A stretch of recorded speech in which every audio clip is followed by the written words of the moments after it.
नाजरीन, अमेरिका और चीन के दरमियान सर्द जंग के नए दौर की वजह से आईफोन बनाने वाली फोक्सकॉन कंपनी अब बिजली से चलने वाली गाड़ियां बनाने का इरादा कर रही है। अमेरिका और चीन के दरमियान बढ़ते हुए तनाव के बीच कंपनी के चेयरमैन यांग लियो का कहना है कि फोक्सकॉन को बदतरीन हालात के लिए तैयार रहना है। 67 साल यांग लियो ने ताइवान के दारुल हुकूमत में अपने दफ्तर से बताया कि हमें उम्मीद है कि दोनों ममालिक के रहनुमा अमन और इस्तेकाम को ज़हन नशीन रखेंगे, लेकिन एक कारोबारी की हैसियत से मुझे सोचना है कि अगर बदतरीन हालात पैदा हुए तो क्या होगा।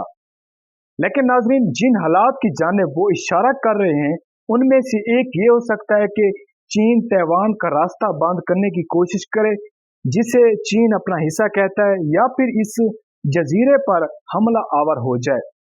यांग लियो का कहना है कि कारोबार को जारी रखने की मनसूबाबंदी तो शुरू हो चुकी है। उन्होंने कहा कि कौमी सलामती से जुड़े बहुत से सामान की तैयारी चीन से मैक्सिको और वियतनाम मुंतकिल की जा चुकी है।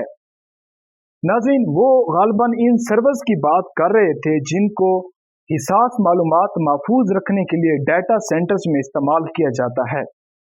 नाज़रीन, ये फोक्सकॉन या होन हाई टेक्नोलॉजी ग्रुप 1974 में बना था और आगाज में टीवी की तैयारी में इस्तेमाल होने वाले छोटे पुर्जे बनाते थे। अब ये दुनिया की सबसे ताकतवर टेक्नोलॉजी कंपनी में से एक है जो सालाना 200 अरब डॉलर तक कमाता है। इस वक्त इसकी शोहरत की बड़ी वजह आईफोन की आधी से ज्यादा मसनूआत तैयार करना है।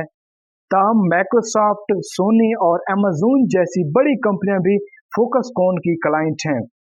नाज़रीन, देखा जाए तो इस कंपनी ने एक बेहतरीन फार्मूले के तहत काम किया। वो अमेरिका में मसनूआत डिजाइन करते और चीन में तैयार करने के बाद दुनिया में बेच देते हैं। इसी तरह वो छोटे पुर्जे तैयार करने वाली छोटी सी कंपनी से इलेक्ट्रॉनिक्स और टेक्नोलॉजी की दुनिया का एक बड़ा नाम बन गए। लेकिन अमेरिका और चीन के ताल्लुकात में खराबी के बाद आलमी रसद की फरहमी में मसाइल पैदा हुए तो फोक्सकॉन भी मुतासर हुई। अब वो इन दो बड़ी मुआशरों के बीच फंस चुकी है जिनके जरिए इसने तरक्की की थी। अमेरिका और चीन के दरमियान कई मामलात पर लड़ाई चल रही है, लेकिन इस लड़ाई का एक अहम महाज ताइवान भी है जहां फोक्सकॉन का हेडक्वार्टर वाक़ है। नाज़रीन, ताइवान काफी अरसे से मतनाज़ा मामला रहा है, लेकिन चीनी सदर शी जिनपिंग ने इत्तेहाद के वादे करके इस मामले को असर नो मतनाज़ा बना दिया। इधर अमरीकी सदर जो बाइडन ने ताइवान पर हमले की सूरत में हिमायत देने का खुलकर ऐलान कर रखा है। नाज़रीन, अमरीका में चंद लोगों ने ताइवान की मुकम्मल आज़ादी की बात करके चीन के रेड लाइन पार की, लेकिन व्हाइट हाउस का मौक़िफ़ है कि सफारती ताल्लुकात चीन के साथ कायम हैं। अमरीकी सेक्रेटरी खारजा एंटोनी ब्लिंकन के दौरे चीन से उम्मीदें जुड़ी हैं कि शायद ताल्लुकात में सर्द मोहरी कम हो सकेगी, लेकिन तनाज़ा बढ़ने के खदशात भी अपनी जगह मौजूद हैं। एक अमरीकी जर्नल के मुताबिक अगले चंद बरसों में जंग भी छिड़ सकती है। नाज़रीन, अमरीका और चीन स्ट्रेटेजिक मुकाबले में लगे हुए हैं और फोक्सकॉन दोनों से तिजारत करना चाहता है, लेकिन सिर्फ एक ही फाते हो सकता है। यंग लियो का कहना है कि बात इतनी सादा नहीं। उनके मुताबिक फोक्सकॉन का बिजनेस मॉडल जो अमेरिकी डिजाइन और चीनी मैन्युफैक्चरिंग पर इन्हिसार करता है अभी मुकम्मल तौर पर खत्म नहीं हुआ। वो कहते हैं कि हम बहुत से लोगों को काम पर रखते हैं और ज्यादा ममालिक जिनमें चीन शामिल है अपने लोगों की मदद करना चाहते हैं।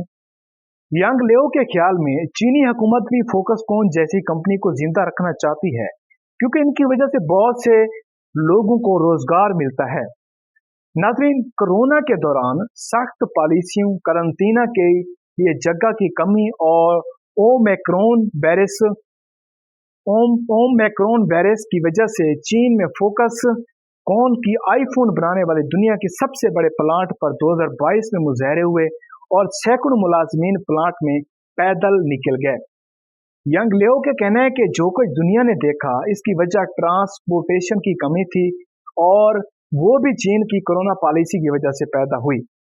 नाज़रीन, चीन में मौजूदा फैक्ट्रियां आईफोन की चंद सबसे अहम पुर्जे तैयार करती हैं, जिनमें कैमरा, मॉड्यूल, कनेक्टर्स और कैमरे की केसिंग तक शामिल हैं। इसी महारत की वजह से यंग लियो को उम्मीद है कि उनकी कंपनी अपनी अगली कोशिश में भी कामयाब हो जाएगी, और ये इलेक्ट्रिकल गाड़ियों के बारे में है। रवायती गाड़ियों में मैकेनिकल इंजन होता है, लेकिन इलेक्ट्रिकल गाड़ी में बैटरी और मोटर होती है। फोक्सकॉन को उम्मीद है कि वो अगले चंद वर्ष में इलेक्ट्रिकल गाड़ियों के आलमी मार्केट का 5% हिस्सा हासिल कर लेगी।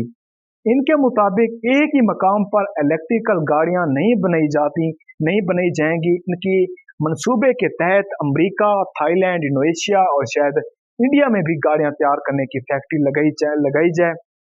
नाज़रीन, फिलहाल तो इन कंपनी वही काम करने पर तवज्जो रखी रही है जो इसे सबसे अच्छा आता है, यानी इलेक्ट्रिकल मसनूआत तैयार करना। लेकिन मुस्तकबिल करीब में हो सकता है कि फोक्सकॉन अपनी तैयार करदा गाड़ियां बेचना शुरू कर दे। उम्मीद करता हूँ आपको वीडियो अच्छी लगी होगी। वीडियो को लाइक कीजिएगा और चैनल को सब्सक्राइब कीजिएगा।